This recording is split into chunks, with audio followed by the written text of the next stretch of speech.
go immediately. The ongoing unrest in Bangladesh has severely impacted exporters in Meghalaya, including those in Nong Talang. Michael Marchang, a member of the Wajaintia Limestone Boulder Stone Exporters and Miners Association, expressed his concerns to Doordarshan. He explained that the disruption in trade has created significant problems, such as the need to continue paying laborers, drivers and other workers despite the lack of business. Marchang emphasized that the effects of this situation extend beyond traders, affecting many individuals who rely on these jobs for their livelihood.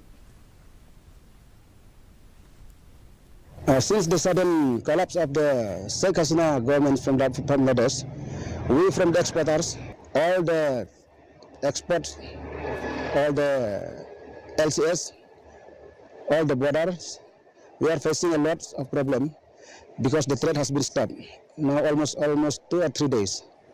So the problem we are facing is now that we have to pay the laborers, we have to pay for the drivers, we have to pay for everything.